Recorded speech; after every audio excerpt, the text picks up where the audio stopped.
The Leafs have a massive decision to make as Sheldon Keefe has officially announced that Martin Jones will not start in tomorrow's game, which means the front office and the coaching staff are now faced with a choice between Ilya Samsonov and Dennis Hildeby. The time has finally come, so we'll break down what was said at practice today, as well as Sheldon Keefe. A couple games ago, or a couple nights ago, he called out the Leafs. So stay tuned for all that in this episode. But before we do get into it, a quick reminder to hit the subscribe button. We are on the road to 6,000. Your support has been unbelievable, and thank you guys for that. Now, Darius, interesting news today. I don't know if this was expected. I feel like I don't even know what to expect anymore regarding the Leafs. But let's get into it. The Leafs have a massive decision to make, and they can no longer hide from it. The time has finally come. We've been wondering what would happen when this day inevitably comes, and I guess maybe they were hoping they would be able to hold out until Joseph Woll returns. That is not going to be the case. As Sheldon Keefe says, Martin Jones will not play tomorrow. He is playing tonight. No indication from the coach of who that will be. He says, quote, "We'll get through today." And again, he will not play tomorrow. Sunday starter is to be assessed, to be determined. We don't know who it is yet. It is between Dennis Hildeby and Ilya Samsonov. Darius, did you expect them to just ride Martin Jones into the ground at 34, 33 years of age? Or well, I don't know what they expected, but they clearly don't have a set plan in mind, which is a little bit concerning considering they knew this was part of the schedule was coming up for a while. Well, Nick, with the Leafs, one thing is certain, and that is to expect the unexpected. Nothing will ever go the way you think it will. And in terms of that, I think that we're going to see Samsonov again tomorrow because just to touch on Hildeby a bit, he got sent back down to the Marlies, obviously, with Samsonov being called back up. He gets a shutout in his first game, 8-0 win for the Marlies. There's a pretty funny clip from that game as well, where Hildeby gets speared going into the second intermission, and Clifford jumps the guy. Pretty funny clip. Anyway, to move back to the NHL, Samsonov's called up. I have a hard time believing between tonight's game and tomorrow they'll send him back down and call up Hildeby, especially with the way they've been treating Hildeby, really sheltering him. And again, like he's been great at the AHL level. So I think we're going to see Ilya Samsonov and a new mask again tomorrow for the first time. And I think it's going to be pretty interesting. They're playing a team that's kind of middle of the pack.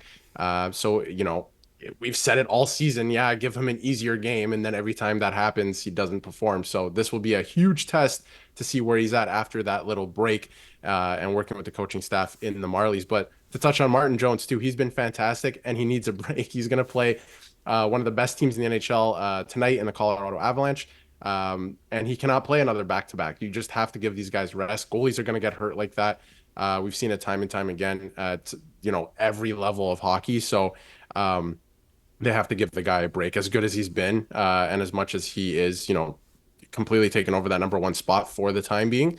They got to give him a break. Yeah, and I guess the interesting part here is that they wouldn't confirm that it was Ilya Samsonov. I thought that was kind of a given. I mean, they called him back up.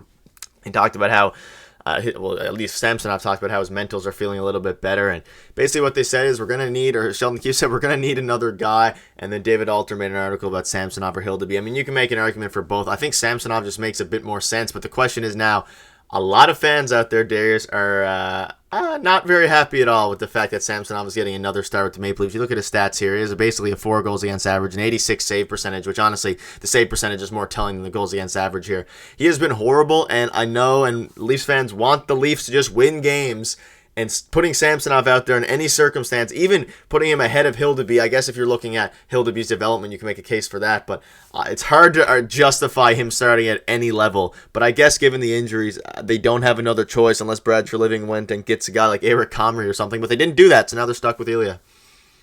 Yeah, and I think like a lot of Leaf fans thought that him being sent down was like, see you later, he's done as a Leaf. I didn't buy that at all. I was like, okay, they're gonna send them away to just chill for a bit, and that's exactly what they did. So you know, the hockey, especially goaltending, is like probably more mental than it is physical on a lot of levels, right? Especially when it comes to playoffs. And like I mentioned, like as a goalie, it's a lot of the mental game. So if he is feeling a little bit better, because I mentioned in a previous video we did last year, he was joking with reporters. They were having fun with his accent, the way he, you know, the way he talked and described games. This year it was a lot of like, I hate this. I hate being here. This sucks. So if he was able to turn that around, it was a very short amount of time, but if he was, you know, feeling better in that regard, I don't mind giving him another shot. The Leafs have been playing well. They have to see what they have in him now because, like we've touched on, I just don't think the skill just evaporates like that, especially in this short a time. So if he can kind of get it together here mentally and put in a good, you know, showing tomorrow, we might have a nice situation on our hands again, right? So I think it's going to be very interesting. All eyes are going to be on the Leafs game tomorrow.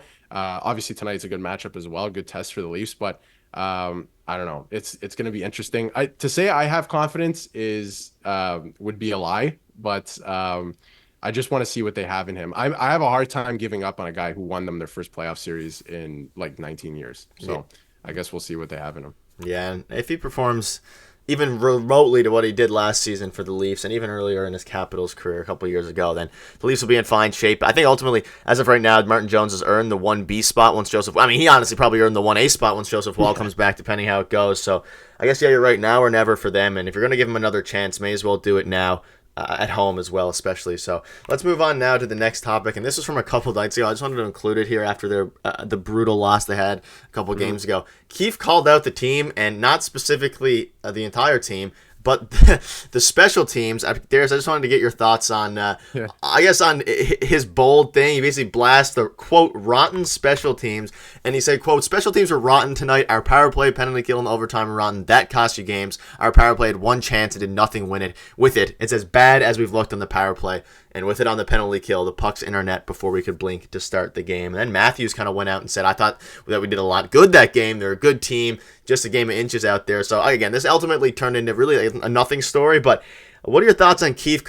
We haven't seen this too much. He just completely called out the special teams. It was a horrible loss in overtime. But, I don't know, do you have any thoughts on this and Keefe's bold strategy here of calling out the special teams? It's probably nothing to get too upset about, really. Like, they'll probably bounce back well this weekend. Although it was a terrible loss, and I love the use of the word rotten by Keefe. That's hilarious. But I like Sheldon Keefe calling what it is more often now. I don't think we've seen it much like the last, especially early when he first became Leafs coach. And a little bit more as time has gone on, and then obviously he like went back on something he said because the guys didn't like it. There was that whole debacle. So the fact that he's doing stuff like that and putting guys on blast and saying it how it is, I like that. I like that out of Keefe.